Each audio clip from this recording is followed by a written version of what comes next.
Welcome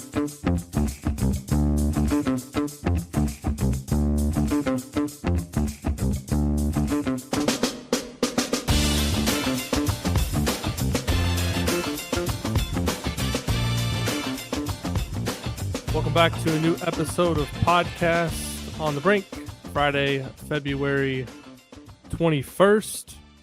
Indiana, of course, coming up this weekend is going to host Purdue on Sunday afternoon at Assembly Hall. The Hoosiers had a chance for a little bit of momentum after that Michigan State win, but fell flat against UCLA. Now have had a week off to prepare for Sunday's game. Before we get to this week's episode of Podcast on the Brink, I want to take a moment to remind you that Podcast on the Brink brought to you by our friends at Visit Bloomington. Visit Bloomington is a proud partner of Podcast on the Brink and Indiana University Athletics. If you're ready to take your Hoosier basketball fandom to the next level, then plan your trip to Bloomington, Indiana. From iconic eats like Nick's English Hut to exploring the scenic trails of Griffey Lake, Bloomington is your gateway to all things Hoosier and beyond. Order your free visitor guide and begin planning your adventure at visitbloomington.com. Also coming up, I think IU baseball is going to be getting into full swing. Supposed to be a pretty good team there in Bloomington as well. So make your way down to Bloomington, check out some IU baseball as well this spring. This week's episode of Podcast on the Brink, my dad, Hall of Famer Rick Bozich, WDRB, WDRB.com in Louisville.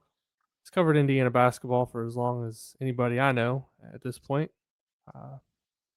Going back to his days as a student at the Indiana Daily Student, and then spent some time in Bloomington, and longtime columnist in Louisville at the Louisville Times, I think first, and the Louisville Courier-Journal, now at WDRB.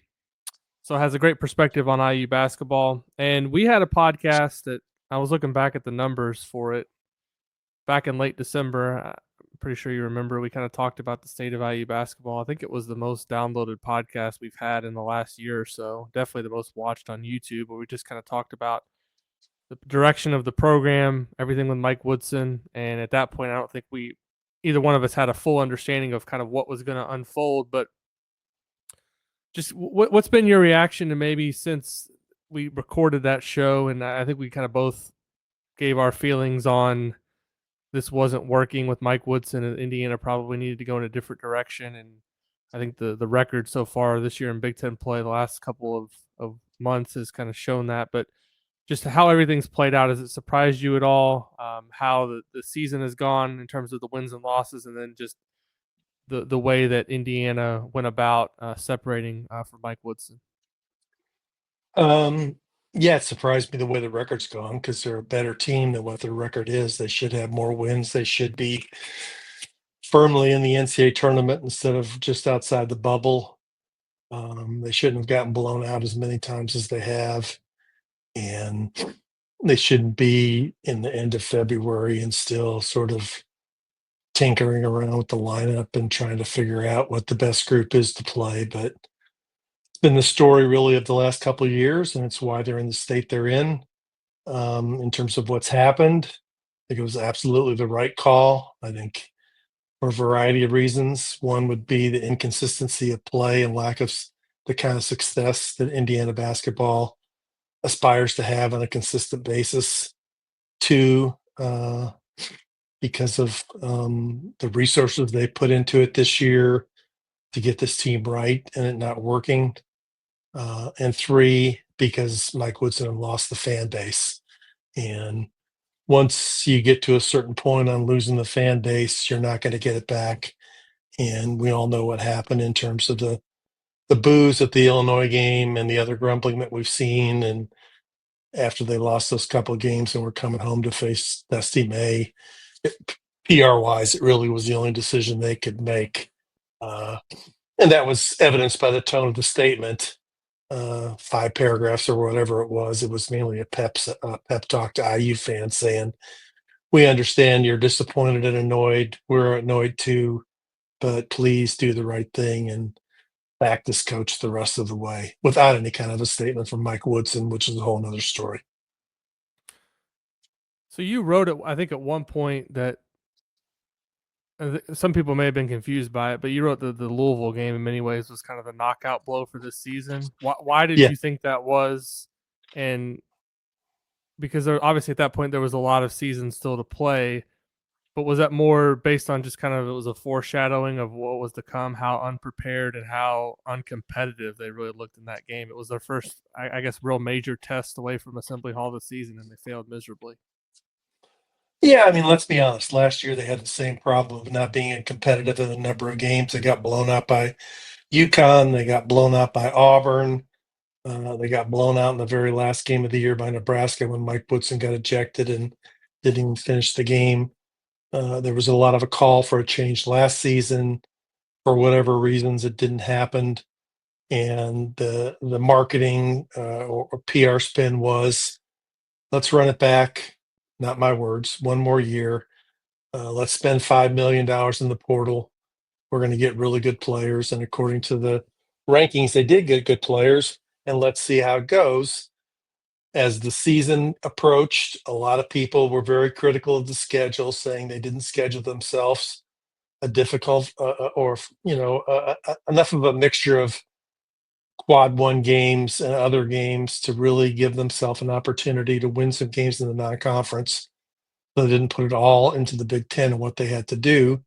But when you looked at the schedule, it was like, okay, they got to do well in the Bahamas. And the very first game in the Bahamas, they played Louisville, which we all know won 8 games last year and 4 the year before that. Had an entirely new team, every player except for one walk-on. Entirely new coaching staff, entirely new weight training, weight and performance staff, training staff, PR person, the medical staff, the whole deal, a whole new program. And they went out and got embarrassed. They lost by 28, but they were down by closer to 40. And that just said two things. One, same as the year before, they're capable of good teams don't get beat like that, where they're just run off the floor. And two, it happened against that wasn't Duke, that wasn't Auburn, that wasn't Alabama. Louisville's a very good team. They're going to make the NCAA tournament. They're probably a 7 seed. Pat Kelsey's done a phenomenal job, but they shouldn't be running Indiana off the floor like that. And then that to me said, I've already seen all I need to see. They're not any better. It's the same team with the same issues on offense and defense. And when things go bad, they crack and surrender. That's what I meant by that. And it showed up the next game against Gonzaga. They did come back and beat a mediocre Providence team.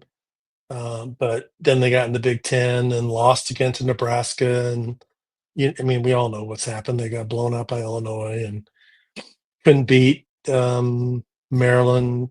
Couldn't beat Wisconsin. Got blown out by Wisconsin. Got blown out by a terrible Iowa team that's going to fire Fran McCaffrey, the worst defensive team. Regularly gives up 90 to 100 points. What Indiana scoring them 60? It's just not good. It's not a team that's well conceived. It's not a team that's well put together, and it's certainly not a team that's well coached. And it's a team that is, in many ways delusional in terms of thinking about what the world thinks of them. They think they're better than they are, and they need to step away and look at the reality. So when you talk about just the coaching aspect of it, the talent was obviously there, but again, last year it was kind of looked at as a roster construction issue. This year, is it kind of the same thing? I mean, they may have more talent, but are the pieces the right pieces to fit together? Or is it just kind of one of those things where maybe it doesn't matter what pieces that there are together? If the plan on how to win games consistently isn't the right one, it really doesn't matter who the players are. Yeah, I think it's a variety of things. One is the pieces don't fit together. You've got 3 front court players in Mbako and Balo and Renew, who skill sets are too similar and not diverse enough. Among those 3 guys, you really need to have one guy who can really attack off the dribble, beat his man off the dribble, force a double team, and is a good flasher, scorer, as well as passer. That isn't Mbako. He likes to be a a jump shot guy and maybe a mid range guy, but he's not a guy who's looking to pass the ball to somebody else and run up his assist total. He's decent attacking the rim, but he's not great. Malik Renew at his best is a back to the basket player, mainly a one-handed player, usually over his right shoulder with his left hand, whose ability to uh, thrive this year has been limited by his injury. He's not he wasn't maybe an average to above average quickness guy going into this year, who really got by in guile and strength. His quickness has been reduced this year, and he's kind of methodical in the way he gets down the lane. And Ballo is a back to the basket, underneath the basket player. He's got maybe a little 12-foot shot, but he's not somebody you have to guard away from the rim. And he's an okay passer. I think at the top of the key when you give him a ball, but he's not a guy who can pass the ball off the dribble. You have to have somebody in the front court who can stretch the floor, pull defenders away from the basket, and help other people out. Indiana really hasn't had that kind of a front court player, in my opinion, since Troy Williams. Justin Smith, that was always my big knock on him. He was a very athletic and dynamic player, but his assist totals were absurdly low because he wasn't a good ball handler or decision maker. You have to adjust to the way the game is played now. So that was one thing. Two is they're not a good defensive team. If you routinely watch them on defense, you usually have one or two guys who jog back on defense, who don't run back on defense consistently, and they get beat on fast breaks because of it. And also, you have a couple of guys, if you watch them play, stand straight up and down on defense. And if they're like, point, pick up my guy or get my guy. They're not engaged. If you watch a really good team defensively, they really do work 5 men as a one unit. They're talking. They know who's supposed to help out who. This team isn't that. I mean, they're not. A lot of them are poor one-on-one defensive players, and they're poor help defensive players. And that's the third thing. And then the third thing is just the fundamentals are lacking. If you watch Indiana pass the ball sometimes compared to other teams, really good teams, when they move the ball up around the perimeter, when they pass the ball to a guy who's ready to shoot, the pass is to the guy with his hands in the position where he wants it before he can shoot the ball, where he doesn't have to reach over here to get it or reach over here to get it. They don't do that consistently. They do it sometimes, but they don't do it consistently. Again, that's a lack of fundamentals. And I guess one more thing I'd say is I've really watched Louisville more than any other team this year. And Chucky Hepburn, to me, Cooper Flagg is going to be the ACC Player of the Year. To me, you could make a case for Chucky Hepburn because he dictates the way the game is played almost every night for Louisville. He makes sure that they're always in the right offensive set. He gets the ball to guys on his team where they can score it. He scores big baskets when he has to. He can drive or he can shoot. He plays major minutes. And defensively, he applies pressure on the other team's ball handler and makes them uncomfortable. Indiana doesn't have that. So when you add all those things together, that's why, despite their talent, and they've won a number of games, they don't win, the tight games or the close games, because they don't make those collection of difference-making plays that you have to make to win, and they just don't. Yeah, the fundamental thing is kind of the thing that sticks out to me. Like I've always just watching the last couple of years, the lack of attention to detail and the little things that over a course of a season add up. It's not there for this Indiana team, and I think from a media perspective, listening to Mike Woodson talk about the team and his lack of, I don't know if it's his unwillingness to talk about these issues or maybe he just doesn't have his pulse on the thing, but you can just tell that the small details are not emphasized in terms of it's just kind of um going back to what you said on the fundamentals. they don't do any of those things consistently. There might be a couple of plays within a game where they do the small things, and I think that's one reason why Anthony Leal's been starting more lately is because Yeah, he does a because lot he'll of those block little out, things. he'll He rebound, he acts like he cares. right, for sure. I agree. The two So plays that jump out at me are emblematic of that, and I'll explain exactly to you why. When they lost the Maryland game, they had two chances to either tie the game or win the game. The first time they got the ball out to Malik Renew, right? In the corner by the IU bench. Malik Renew is a left-handed, heavy basketball player, correct? You yes, gave him the ball on the baseline, uh, down by the IU bench, where he can't go left because the baseline is there. Maryland's smart enough to know that. They got him the ball, and I don't remember if it was knocked out of bounds or he had to call timeout or whatever it was. But knocked out of you, bounds. yeah, you had that's a terrible place to give Malik Renew the ball because he's left-handed driver. He can't drive left there. That's coaching 101. Secondly, then there was all that confusion on the second time out. You're in, you're out. No, you're in. No, you're really out. Like what Leal went in and out like once or twice, and was miscommunication on the bench between assistant coaches and Woodson, who was really supposed to be in. And then when the ball came in, they threw it in to Rice in the corner, and Renew was also standing in the corner. You had two guys in the same space, already bad enough, plus two defenders, and the only shot they could get was a forced, desperate 3-point shot with four guys standing in about 6 square feet of court space. I mean, that's bad coaching. I mean, that's really that says it all. But the thing that I always watch Indiana when they play Purdue on Saturday, and when they come down on defense after the initial emotion of the game wears off and it settles into back and forth up and down the court, and watch how many guys on defense are not down in a defensive stance. They're kind of standing up straight up and down.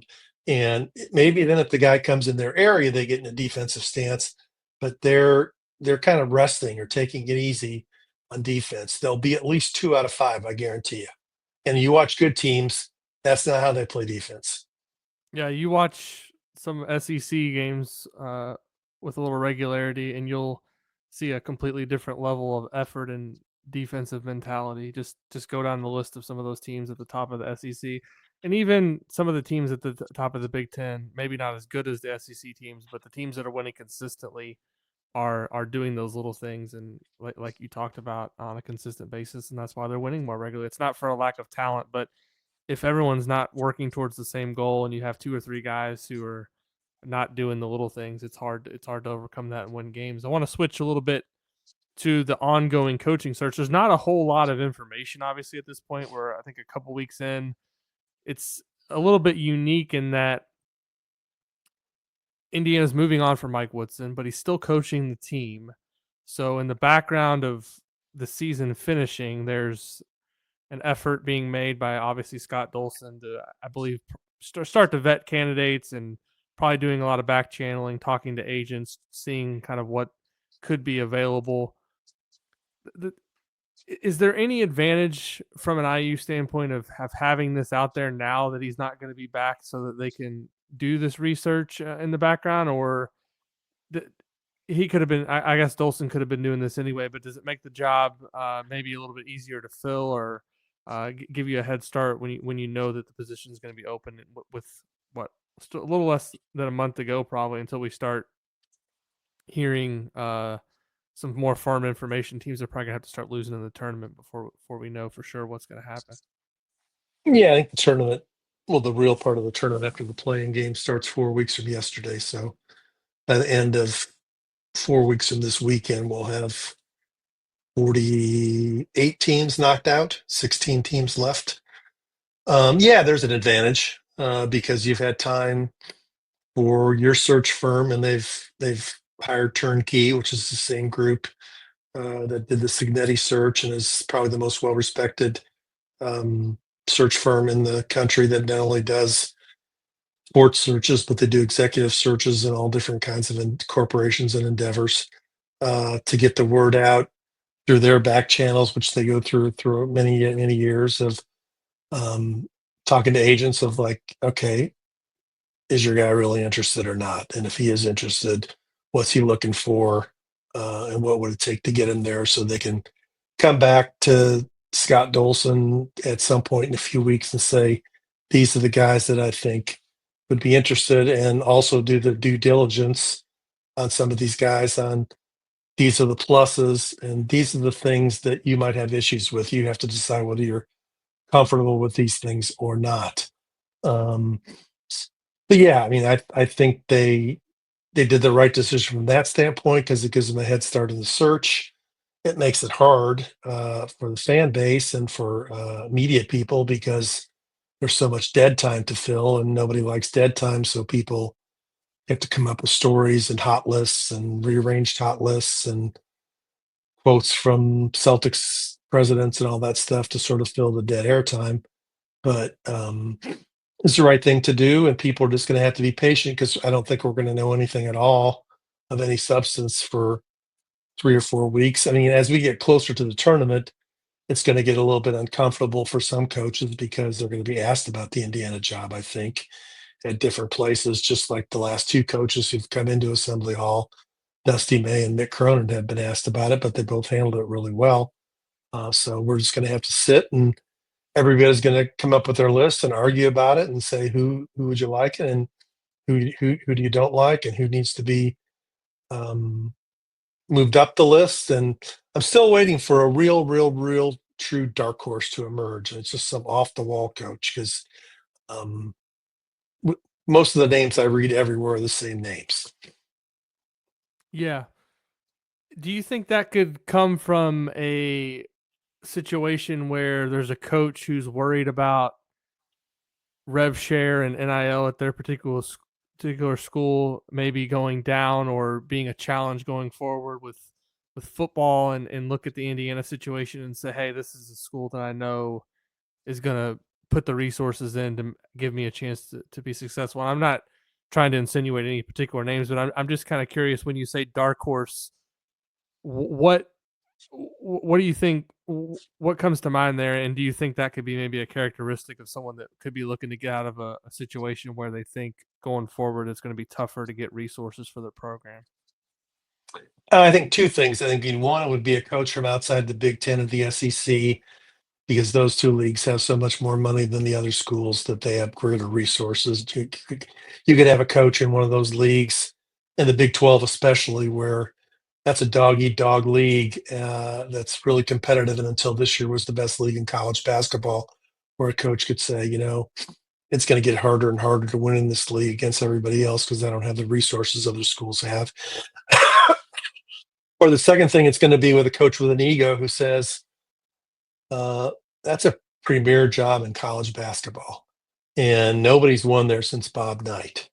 And I'm really good. And I can go in and win there. And if I do, I'm going to be remembered as the guy who fixed Indiana basketball. And I can go there and try and win a national championship. And I'm going to be one of the biggest names in college basketball. And a lot of these guys do have big egos. And I think there are one or two of them that kind of a challenge would appeal to them. And I think that we know from the Signetti hire that um, Scott Dolson and the rest of the IU administration are serious about getting this right. Football was a much bigger thing to get right, and um, so far they've gotten it right. And I think they're determined to get somebody in here who says 25 years of a lot of mediocrity is too much. This has to end. What type of personality do you think is most important to find in a coach? Because the thing that's been most striking, obviously, I've covered. Obviously, wasn't going to games when Sampson was there at the end, but I've covered most of the Crean era, dealing with press conferences there and him. And I think at times Crean was really good in terms of communicating with the fan base and how he tried to bring people together. And uh, but then you look at the last two coaches, Archie Miller really wanted no part of uh, that aspect of the job, and Mike Woodson, I think from a media perspective and how he connected with the fan base, has been very underwhelming. But what type of personality do you think it takes to succeed in this job? I mean, obviously, any coach that wins at a high enough level, that's not going to matter too much. But I do think that it's important to have someone that can be effective in communicating with the fan base and getting people all on the same page, rather than just what Archie Miller was that I just want to coach the team, and Mike Woodson at times seems annoyed by the fact that he has to answer questions or have any scrutiny. Tom Crean was clearly the best of all the coaches they've had since Bob Knight and being the coach of Indiana basketball. He embraced that part of the job. As I've said on numerous occasions, I can remember a time when he came down to Jeffersonville, Indiana, to appear for a fundraiser to raise money for after school sports programs for Clark County schools and stayed an hour after the event to make sure he took every picture and signed every autograph. After the tornado hit Henryville, he went to Henryville and talked at a luncheon there to help them raise money. Again, stayed after it was over, signed every picture and every autograph. He viewed the job as what many people think it is. It's the most visible person in the state of Indiana. If you're winning there, you're more well known than the governor or a U.S. senator or anybody else in town or the quarterback of the Colts. Is that mandatory to be that? No, it's not mandatory, but it makes it better. It makes it easier for you. It was a bad job by the search firm in vetting Archie Miller that he was so miscast for that part of the job. I mean, he looked miserable doing it. He gave off the vibe of you're in Seymour at the basketball regional or sectional, like, don't come bother me. I'm not going to sign your autograph or take a picture. To me, the number one thing is A, tremendous self-confidence, B, ability to withstand or ignore criticism, and three, a proven philosophy of this is how I've won in the past. This is how I'm going to win at Indiana.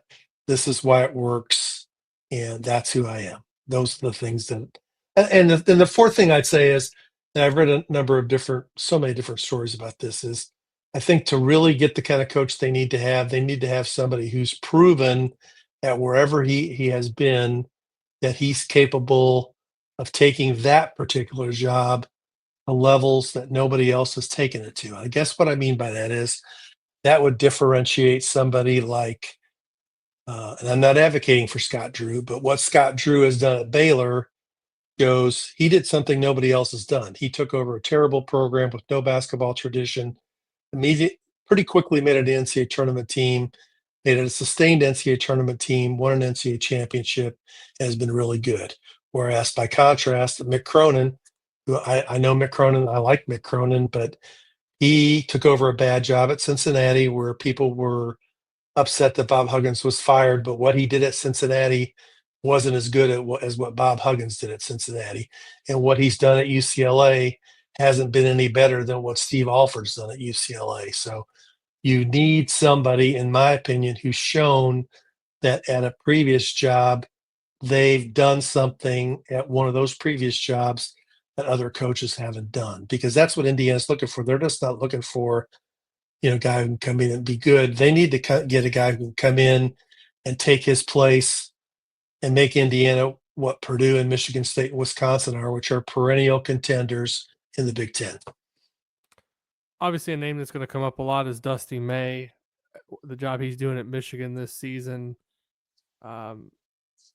It's hard to know kind of what his interest level is in the job, if any, at this point. He did I think as you mentioned, a pretty good job of answering questions in the aftermath of that game in Bloomington. There's been some speculation that Michigan's obviously trying to lock him up with a longer term deal. Does the fact that it's a job in the same conference and the fact that he's only been there a year make it more difficult for him to leave? I mean, is that something you see as being an obstacle that would be too big to overcome, or do you think that's something where if he has legitimate interest in the job, he would be someone that Indiana would potentially be able to get? Yeah. I mean, obviously it's not optimal, but I don't think it's too big to overcome. for two reasons. One is he's from IU, and two, his mother and sister, and I think his in-laws live in the Bloomington area, so it's home. And so let's be realistic, okay? I mean, if he really wants to do it, there would be a PR hit, I guess, for maybe a few days of columns of people saying he walked out on Michigan or whatever. And then anytime he went back to Michigan, he'd probably get jeered. But it's not anything that couldn't be overcome if that's what he really wants to do. I don't know what he really wants to do. Sorry. um, to me, the thing about Dusty May, which I'll say at this point, is um, he's in a fantastic situation and he's in a delicate situation. It's a fantastic situation is because at the very least, he's going to get a big raise out of this to stay at Michigan because he's got leverage. And Michigan's going to have to come with a package that really impresses him. And he's in a delicate situation, though, because although he handled the questions about IU really well in Bloomington, it's going to come up again at the Big Ten tournament again if he hasn't signed an extension by then. So he's going to have to dance that dance all the way until he finally says, "Hey, I'm not going to Indiana. I'm not interested in the job. I'm the coach at Michigan. I just signed an extension. It's over." He hasn't done that yet.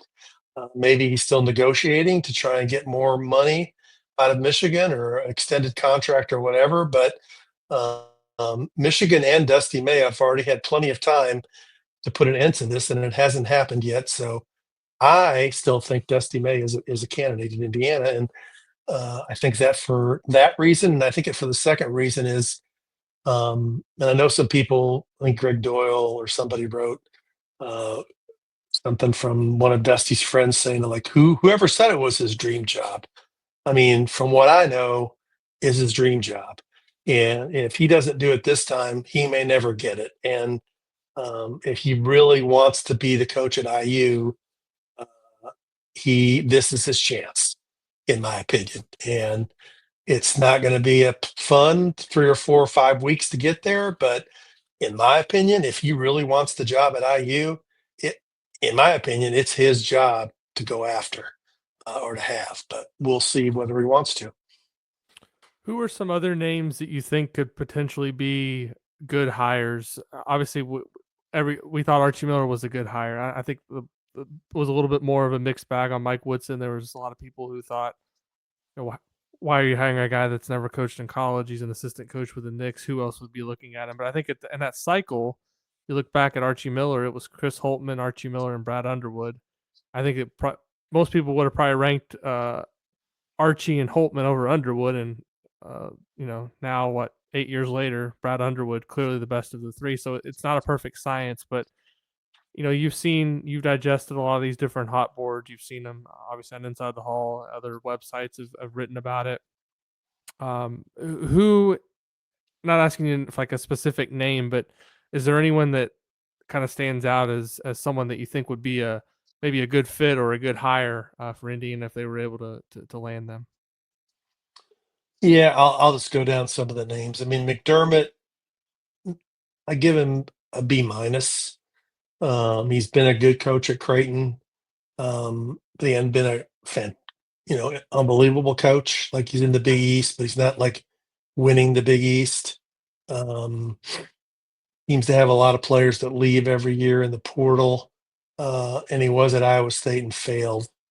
So, good, he's not a world beater. Cronin, I've already mentioned. I think he'd be solid, but he wouldn't be a home run in my opinion. And I like Mick, and I've known him for a long time. Scott Drew, I tend not to really focus on because I was involved in covering coaches searches last year.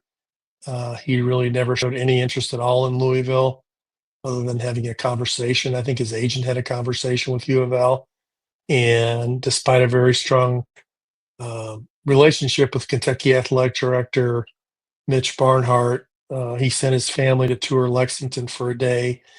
And I don't know whether that was just a cursory visit or whether they really were looking it out, but he immediately after that scratch Kentucky from the list.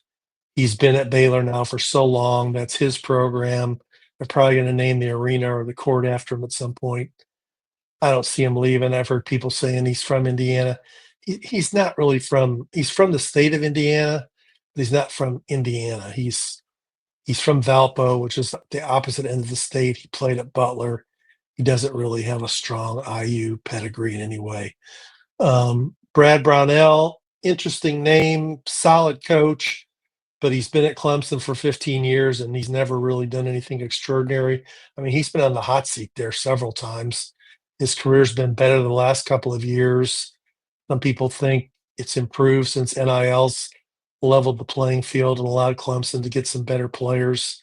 He'd be a B.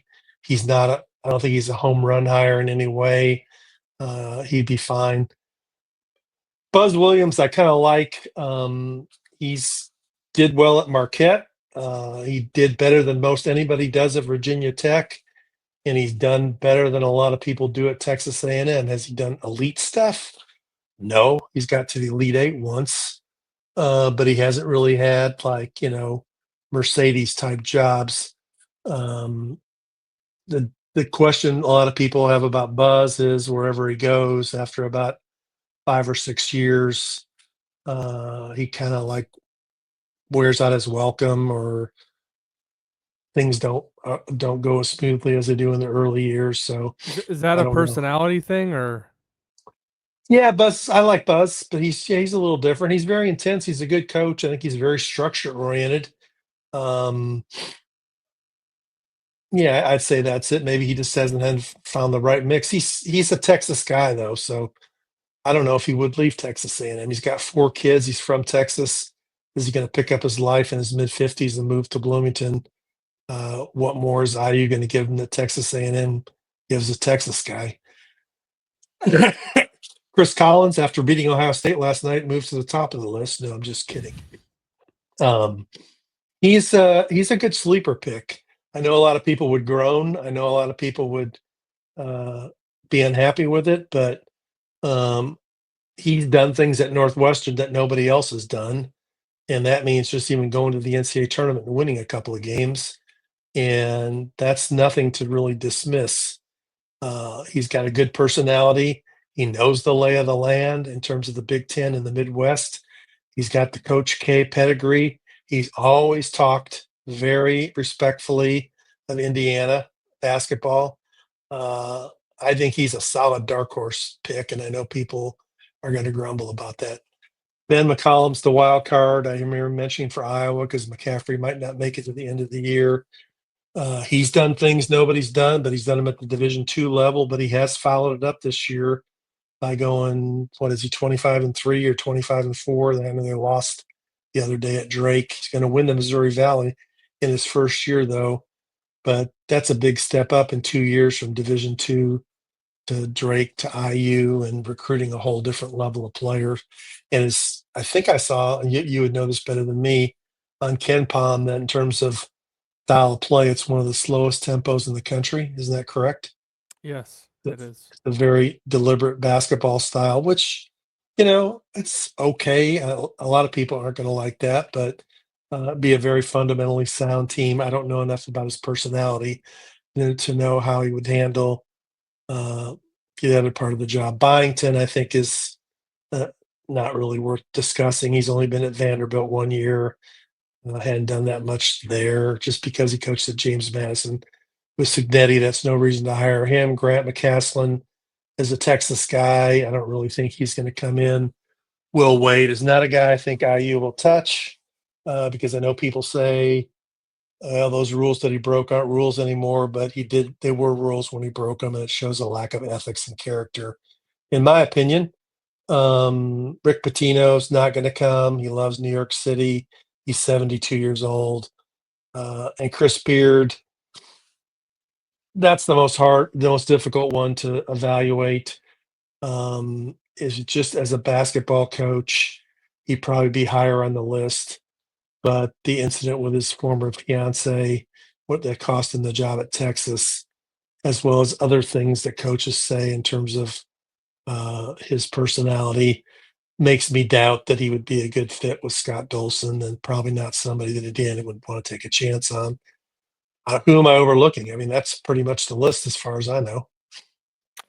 That's I think that's what makes this so intriguing is there's at least some possibility that there's a name out there that we don't know about that's not on any of Billy these Donovan. lists.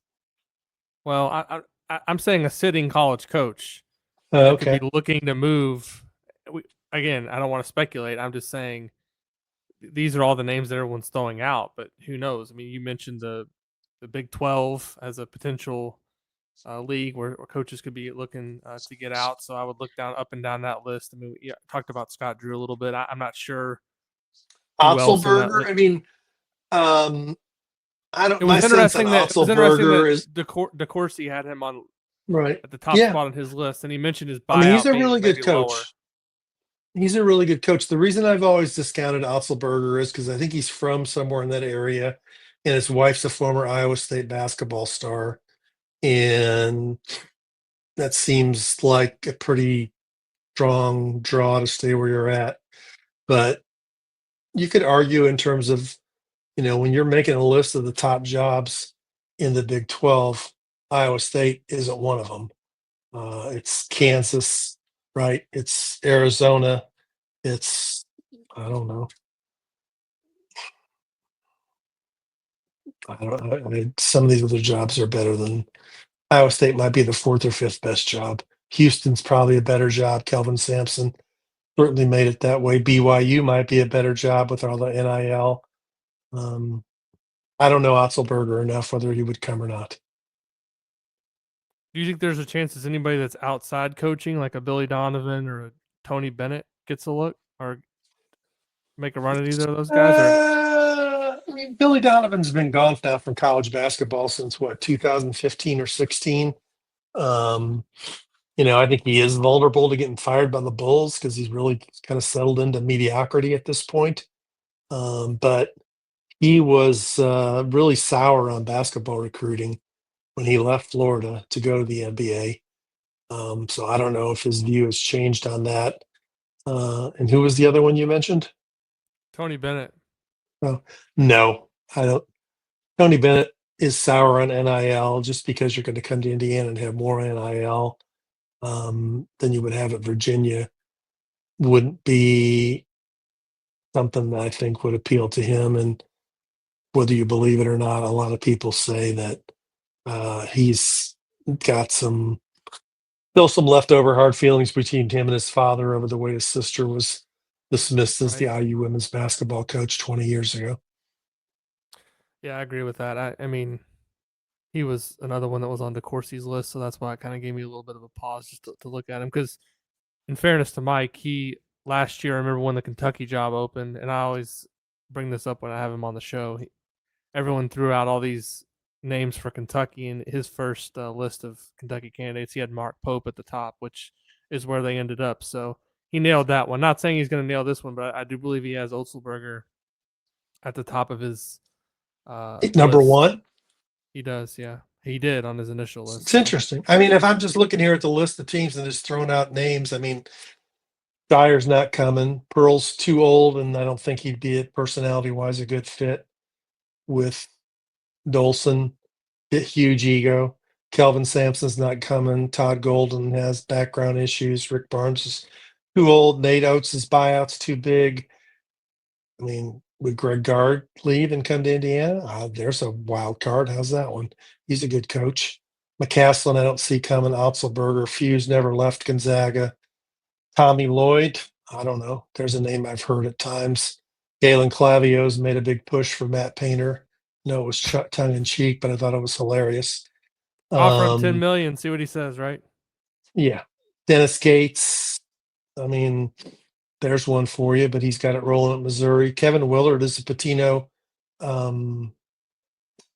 coaching tree guy who's done a good job at Maryland, but I don't see him coming. Izzo's not leaving. Patino, no. Pope, no. Buzz Williams, Dusty May, Randy Bennett's always been on the West Coast. Brett Underwood. Who knows? He might come. Now we're just getting into throwing names out of board, and Darian DeVries at West Virginia. I don't know. If I had to guess, I mean, I'm going to say it's going to come down to Dusty May. Let's see. I don't know. I really have a hard time. That's why they should have done this last year. They had it. It was set up last year to hire Dusty May, and it was over. Going to be Dusty Yeah, May, I guess. Scott Drew or Greg McDermott or who am I Cronin forgetting? There's maybe. I mean, another. but the buyout with Cronin is maybe too high. Yeah, maybe. And UCLA's got a lot of, from what I understand, a lot of financial issues in their athletic department. I'm not sure they're just going to let Mick Cronin. I think his buyout's over 10 million. I mean, you hear about buyouts being paid like that in college football. I'm not sure what the biggest buyout has been paid. I know buyouts are paid all the time for guys to get fired, but I can't recall many schools going to pay another school 10 million to hire a basketball coach, especially when IU's they announced some layoffs in the athletic department earlier this year, and this new system coming in. I just think that's, you mentioned Nate Oates having a high buyout. I mean, I think over 10 million. That's a lot of money to pay somebody to come on top of the Yeah, I mean, contract. and Nate Oates, like when Kentucky was open, didn't really show any interest. So that's I went through this at two different jobs last year, which are in the same caliber of Indiana, which are Kentucky and Louisville. And I mean, Louisville went after, they talked to Scott Drew's agent. It never went anywhere. They went after Dusty May. I think they thought they had a chance to get him. Then Michigan got involved and he picked Michigan. And then the third pick was Pat Kelsey. Uh, Kentucky went after, got Drew. He gave him a look. He Went turned him after Hurley, down. right? They went after Hurley second in terms of just making him an offer or ask him to come look. He wasn't interested. And they went after Mark Pope third. So that's the way this thing goes. And it's, it's not it's not an easy thing to, it's not, it's not going to happen quickly. So I don't know. I think that, Yeah, it's going to be a long 3 or 4 weeks for the fan base because the rumors are just. Anytime there's no concrete information, the next step is to speculate and try to figure or things make, out. or And make it up, right, just like for sure. Adam Zagoria making up the thing about Kurt Signetti was pushing for Mark Byington to be the coach. I mean, how, how would Adam Zagoria have any connection, Kurt Signetti, that he would know that? I mean, that's just garbage. Well, the best thing is Signetti actually responded to it on Twitter, which made it even better. So that was a fun wrinkle to that story. But And Dick thanks. Vitale throwing out Tony Bennett. And, I know it sounds good, but it's not real. So I don't know. I mean, it's to me, it's Dusty May's at the top. Until Dusty May says, I'm not coming to Indiana, he should be on the top. And the thing about Mick Cronin, I will say, is after they lost to Minnesota the other night, once again, he criticized his players and the fans in the post-game press conference. And if you wanted to, you can interpret that as the words of a coach trying to create, I don't know, unhappiness with your administrators. I mean, administrators can't be happy when a coach is ripping the fans. And if you look at UCLA, I looked it up on the NCAA stat board coming into this week before the Minnesota game. You know what level of capacity they were playing at in Pauley Pavilion this year? 47%. So it's Yeah, I not looked at like some of their fans. attendance before they came to Bloomington. I'm like, this is going to have to be one of the biggest crowds they played in front of the whole season. I mean, some of these home Yeah. games, they're getting like 6,000 people at their game.